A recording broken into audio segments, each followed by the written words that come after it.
welcome back to my channel. And dito guys, pinag-uusapan natin lahat that has anything to do with utang. Hindi lang yung saan utang, paano makakautang, but everything you need to understand about utang. Kaya today guys, pag-usapan natin tong memorandum na bagong-bago, fresh na fresh, revised ceiling. Meaning cap. Hindi na pwedeng sumobra dyan yung mga OLA. I don't know kung matutuwa kayo because ako somehow, I'm feeling positive about this but I don't know sa inyo guys ha. Kayo nang humusga. So if you want to learn more kung talagang good news to or not, then keep watching.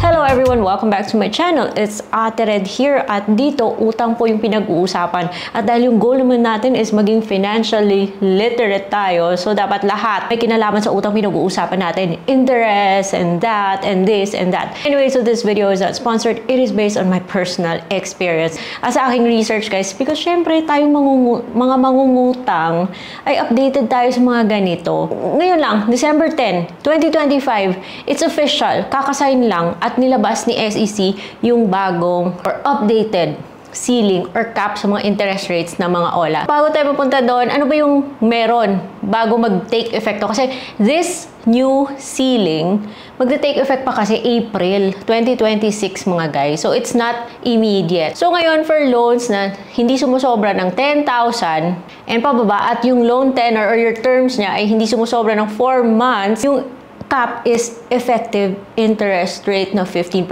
I know may mga mapapataas yung kilay dahil sasabihin, ay okay pala yung 15%, masyadong mataas. At syempre yung mga nagpapautang, being in the business of making money, gusto rin nilang i-maximize yung earning potential nila. Kaya tinitake advantage nila yung cap na yun yung 15%. What does this exactly mean? Kasi may iba sinasabing service charge, may iba sinasabing interest. Bakit yung iba sinasabi na point ganito yung interest pero may pinapatong na iba? Ganito po kasi yon. Meron po kasi yung nominal interest rate. So yung cap sa nominal interest rate is 6% per month or 0.2%. Isasama mo naman yung mga service charge, yung kung anek-anek pang dinadagdag nila. So, hindi sila dapat sumobra sa 15% na effective interest rate. Kasi yung effective interest rate dapat kasama na doon yung mga other fees. Kaya may ibang walang yang mga OLA, mayroon pa silang ibang dinadagdag na kunyari pa insurance na kung ano-ano pinagsasabi nila, ma-explain lang to, ma-justify lang to, pero it's actually BS. Pero kung susundin talaga nila yung cap, dapat kung ano man idadagdag nila sa loan mo, hindi to dapat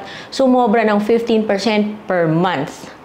Per month for loans 10,000 pesos and below, and hindi susobra ng 4 months yung term. Yung mga OLA to, medyo mautak eh. Nakakahanap sila ng gray area kasi kaya dun sila naglalaro sa mga numbers. Basta yung importante guys, yung bottom line is 15%. Anyway, so ano yung magbabago? So ano ba yung mangyayari pagka April 2026? So according sa circular na to, not much. Ganun pa rin siya guys. 6% pa rin yung nominal na interest rate. Pero, yung effective interest rate naman, yung cap dito is magiging 12%. Kasama dito yung mga loans 10,000 and below na hindi lalagpas ng 4 months yung tenor. So, 3% lang yung binaba. Mga olang to na gustong mag-take advantage ng whatever na pwede lang i-take advantage while nagsistay sila within this policy. Gagawin nila, say for example, lalabas nila 0% interest daw pero sasabihin nila 12% service charge. O, diba? Ganon. Or, alam mo kasi itong service charge, pwede itong ma-divide eh. For example, sabihin nilang 3 months, 4 months, i-divide nilang 4 months, tapos i-follow nila yung 6% interest. So, makakalusot pa rin sila eh. Diyan nakakalusot yung ibang mga loan apps. So basta guys, pag nagde-determine kayo kung lalapit kayo sa isang OLA o hindi, just do the math and just make sure na hindi po sila sumusobra ng 15% per month. At iwasan na natin yung mga OLA na 35% yung inakaltas upfront. Mga OLA na may additional 15% na insurance, quote and quote. Kasi dapat pati insurance kasama dun eh. Okay? So ano yung magbabago? April 2026, April 1, 2026, 3% lang yung ibababa, guys. Sa 1,000, kunyari. Tapos, 15% per month siya dati. Alam na natin kung anong loan up to. 30 days or 1 month to pay. So, mag-15% siya. yung china-charge ng 150, yun yung interest, magiging 120 na lang. Bababa siya ng 30 pesos. It's not much, but it's something. So, dapat bumaba pa to more. Sana 2027, gawin na lang nila 10%. Nabasa ako guys na originally, yung proposal ni SEC or yung mga, una nilang pinag-usapan is gawin to sa mga 20,000 and below na mga loans eh. So, hindi 10,000 but 20,000. And then yung yung gusto nilang gawin sana is 10%. Mas maganda yun.